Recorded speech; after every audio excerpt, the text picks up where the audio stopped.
Hi viewers, welcome to our channel again. Please do subscribe my channel. നമ്മളിന്ന് പുതിയൊരു ടോപ്പിക്കായിട്ടാണ് വന്നേക്കുന്നത്.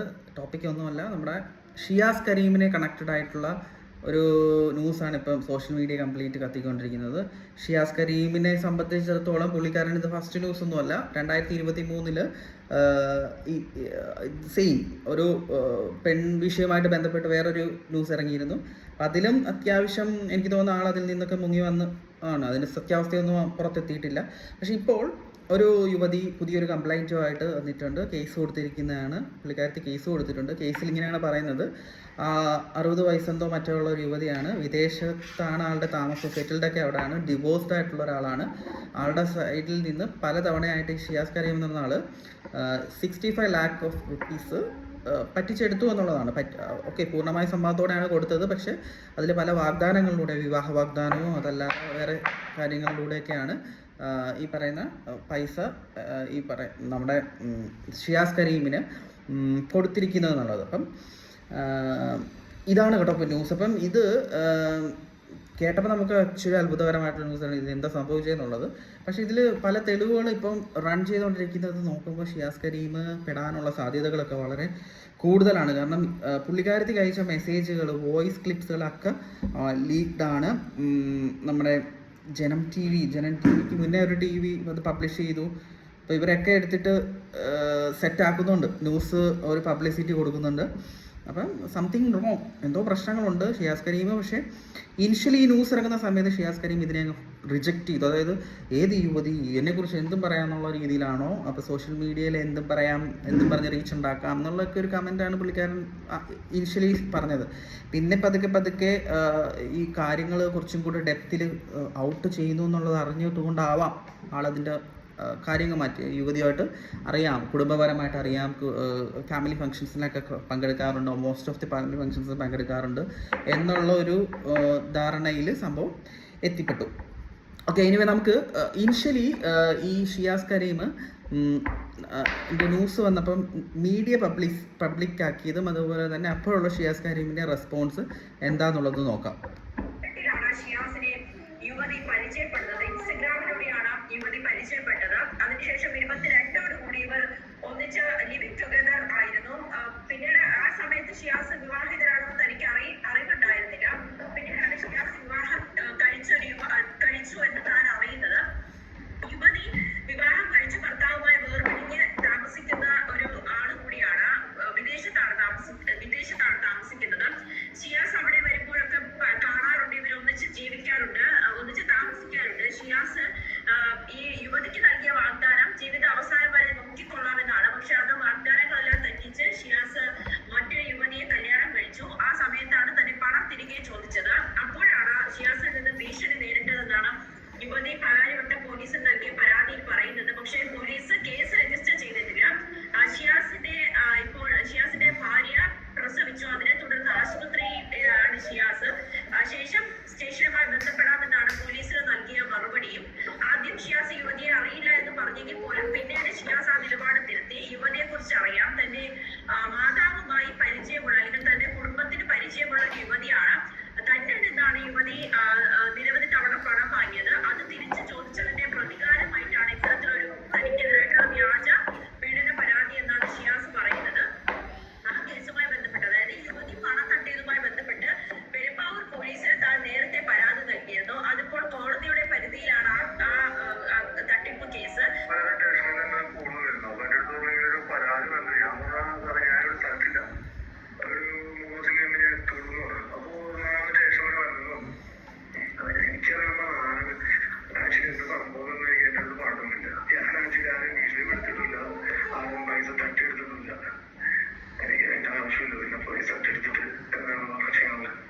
ഈ പരാതി നൽകിയ പെൺകുട്ടിയെ കുറിച്ച് അറിയില്ല, യുവതിയെ അറിയില്ല.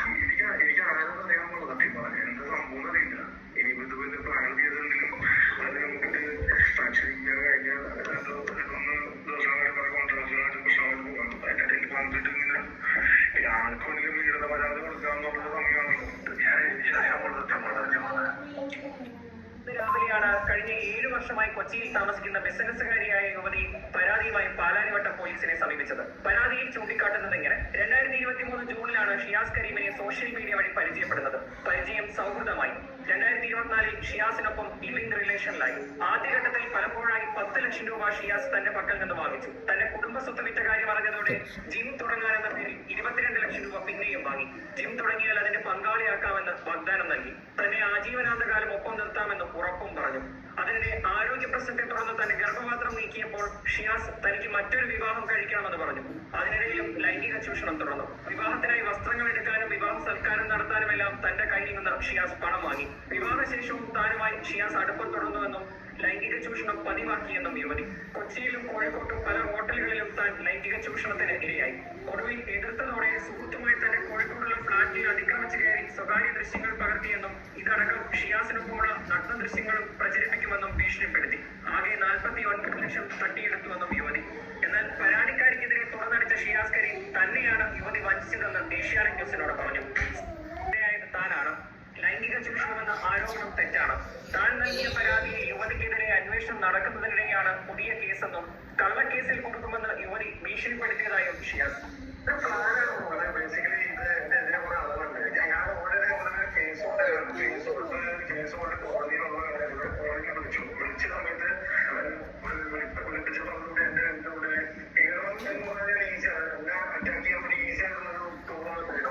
ഷിയാസ് കരീമിനെതിരെ നേരത്തെയും ലൈംഗിക ചൂഷണ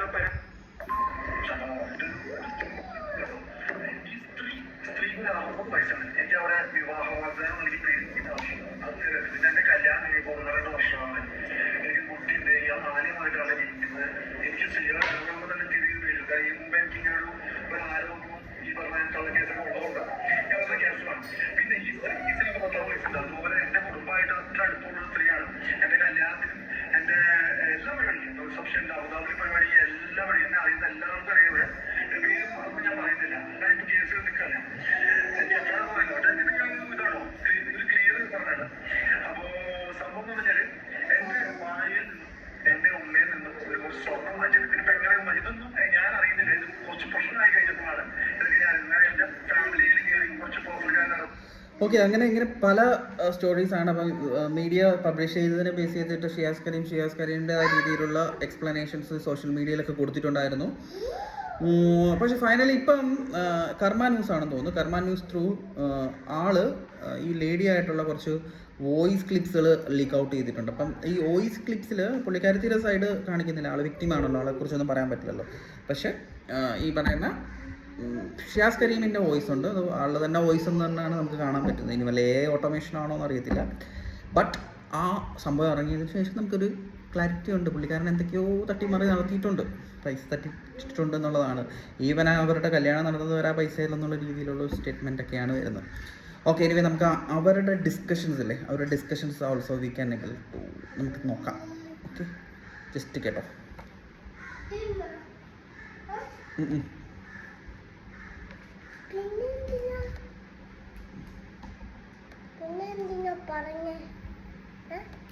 പൈസ ആകുമ്പോ എനിക്ക് പണിയെടുക്കാൻ പോകുന്നതാ. ഇപ്പോൾ ലക്ഷം രൂപത്തായി പണിക്കാശുമാണ്. ഫോണിലൊന്നും കൊഞ്ചാതെ പിന്നെ വരില്ലാന്ന് മരണം വരെ ഞാൻ പറഞ്ഞു. നീ എന്റെ മരണം വരെ ഞാൻ നിന്റെ മരണം വരെ ഇടാം. മരിച്ചു മനുഷ്യപ്പെടുത്തില്ല. കൊഞ്ചല്ലടി കൊഞ്ചല്ലേ. എനിക്ക് ഞാനും എന്റെ കുടുംബത്തിന് ആരുള്ള ഞാൻ പറയാം. ഇപ്പൊ നിലവിൽ അത് പൊളിക്കും. ഒത്തിരി ചലിക്കാതെ അതെ അതെ അതെ എന്താ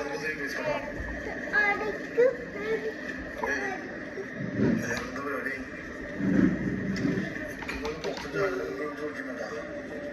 ഓക്കെ, ഷിവെന്നല്ല ശിവ ഓർമ്മ വാങ്ങിച്ചാ പോകുന്നത്. ഒരു വിലയുള്ളതാണേ 20,000 രൂപ. ഓർമ്മ സംഭ്യാസം വാങ്ങിച്ചാൽ എന്തായാലും അയക്കും. 10 നിമിഷത്താണെങ്കിൽ നമുക്ക് പരിപാടികൾ പെട്ടെന്ന് തോന്നുന്നു. അതാണ് പറഞ്ഞത്. 2,000 പരിപാടി ശരി.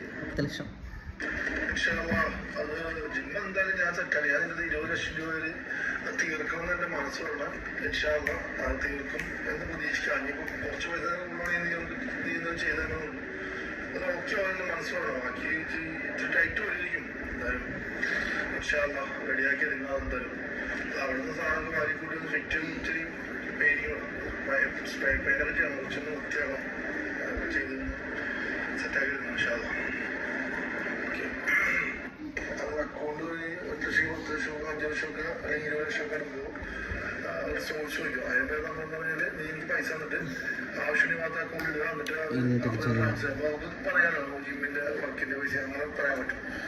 അങ്ങനെ ചെയ്യണം, അങ്ങനെ ചെയ്യാം. ഇതൊക്കെയാണ് ശരിക്കും പുള്ളിക്കാരൻ ഇന്റലിജന്റ് ആയിട്ടുള്ള മൂവ്. നല്ലതാണ്, റിസ്ക് എടുക്കാൻ എനിക്ക്. ശരി, സ്റ്റാർട്ട് ചെയ്യാം ഇൻഷാല്ലാ. ഓക്കെ,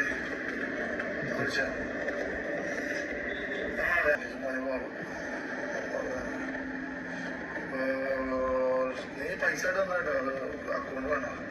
അക്കൗണ്ടിൽ ട്രാൻസ്ഫർ ചെയ്യുമ്പോൾ ട്രാൻസാക്ഷൻ കണ്ടിരുന്നത് ഇതൊക്കെ ഇതിൻ്റെ ലീഗൽ ഇത് കാണിക്കണം. ശരി, എനിക്ക് 10 ലക്ഷം രൂപ എനിക്ക് അക്കൗണ്ടിൽ വേണ്ട, കൈ തന്നാൽ മതി. ഒരു അക്കൗണ്ട് അടയ്ക്കണം, മോർണിംഗ് അടയ്ക്കണം, അല്ലെങ്കിൽ മോർണിംഗ് പണിയിട്ടു. ഞാനൊന്നും പറയാനില്ല. ശരി, ക്യൂമെറ്റ്സിനെ കുറിച്ച് അഡ്വാൻസ് കൊടുക്കാം. ഓക്കെ, ശരി. ഒരു സമയത്ത് എത്ര രൂപ നമുക്ക് ട്രാൻസ്ഫർ വലിക്കാൻ പറ്റും? ഏറ്റവും എടുക്കാൻ പറ്റും ഒരു ലക്ഷം. എനിക്ക് പേഴ്സണലോട് ചോദിച്ചാണ്, അത് 5 ലക്ഷത്തി സംതിങ് ഉണ്ട്, അത് ചോദിച്ചാണ്.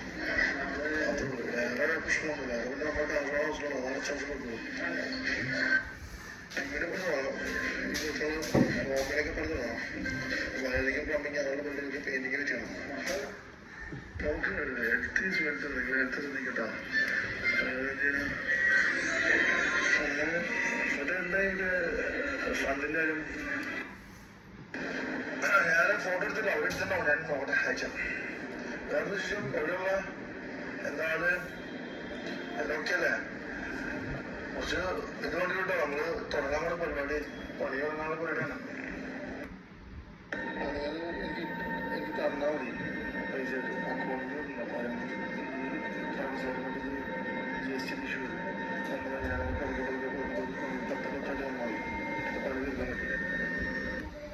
ഞാൻ പൈസ വേണം. എന്താ ഇൻഷാല്ലാ. ഓക്കെ, സെറ്റ് ചെയ്യണോട്ടോ. ഞാൻ ബാക്കിയുള്ള കാര്യങ്ങൾ ചെയ്യുന്നതാണ്. ജിമ്മിൻ്റെ പരിപാടിയെല്ലാം ഓൾറെഡി സെറ്റ് ചെയ്തിട്ടുണ്ട് ഇൻഷാല്ലാ. അപ്പം അതൊന്നും വിഷയമില്ല, അത് പണി നടക്കുന്നുണ്ട്. ബാക്കിയുള്ള കാര്യങ്ങളൊക്കെ സെറ്റാ. പൈസ ഫണ്ട് നമുക്ക് നമുക്ക് മെഷീൻ അഡ്വാൻസ് കൊടുക്കാം. പിന്നെ അങ്ങനെ ചെറിയ ചെറിയ പരിപാടികളൊക്കെ സെറ്റ് ചെയ്യാം. വേറെ കുറച്ച് പരിപാടികളൊക്കെ ഉണ്ട്. കുറച്ച് മാറ്റിന് അഡ്വാൻസ് കൊടുക്കണം. പിന്നെ കുറച്ച് പെയിൻറ്റിങ് പ്ലംബിങ് വയറിങ് ചെയ്യാം. ചെയ്ത് കഴിഞ്ഞാൽ അതൊക്കെ മെഷീനുകൾ നമുക്ക് മാറ്റാം.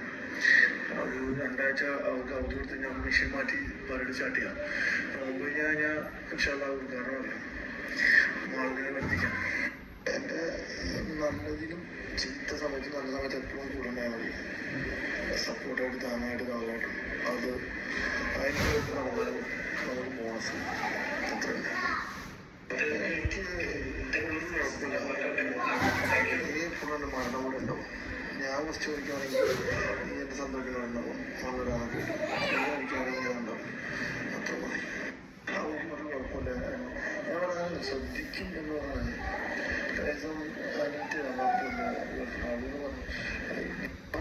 സ്റ്റാറ്റസ് ഫുള്ള് ഷിയാസിക്കാന്ന് പറയും. അപ്പോൾ ഞങ്ങൾ എന്നെ ഭയങ്കര ഇഷ്ടമാണെന്ന് പറഞ്ഞു. അതൊന്നും ആലോചിച്ചു നെജ്മാസിനൊന്നും ബോയ് ഫ്രണ്ട് ഉണ്ടാവും. ഇടയ്ക്ക് എന്തെങ്കിലും ലൗഡ് സ്റ്റാർസ് ഒക്കെ അപ്പോൾ ഞാൻ പറഞ്ഞ അത്ര ആണെന്താണെന്ന് അത്രേ ഉള്ളൂ. ഞാൻ പറഞ്ഞാണ് ജസ്റ്റ് ടോക്കും മാത്രമേ അത് ശ്രദ്ധിക്കുമെന്ന് പറഞ്ഞാൽ ഈ ലൗഡ് ഒന്നായി ഇടുന്നതാണ് അധികം. അത് നിന്റെ വെള്ളം ലൗഡ് അവർ ശ്രദ്ധിക്കും എന്ന് പറഞ്ഞാൽ നീ ശ്രദ്ധിച്ചാൽ നിനക്കത് ഓൺലൈനിലിട്ടാൽ മതി. എനിക്കറിയില്ലൊന്നും ഞാൻ ചോദിച്ചിട്ടില്ല, ഒന്ന് പറഞ്ഞിട്ടുണ്ട്. രാവിലെ ജിമ്മിൻ്റെ കാര്യം എന്താക്കാന്നുള്ള ഒരു നിൽക്കാം. ജിമ്മ് നമുക്ക് അവിടെ ഷിഫ്റ്റ് ചെയ്യണം, ഇച്ചിരി പൈസ സെറ്റ് ചെയ്യണം, അതിനെ കുറിച്ച് പൈസ സെറ്റ് ചെയ്യണം. അപ്പോൾ ഇതൊക്കെയാണ് സംഭവങ്ങൾ. സോഷ്യൽ മീഡിയയിൽ പറഞ്ഞ കാര്യങ്ങളിലുള്ള സത്യാവസ്ഥ ഉണ്ടോ എന്നുള്ളതൊക്കെ പോലീസ് അന്വേഷിച്ച് സെറ്റ് ആയിക്കോളും. ഓക്കെ, അപ്പോൾ thank you for supporting us. Good bye, thank you.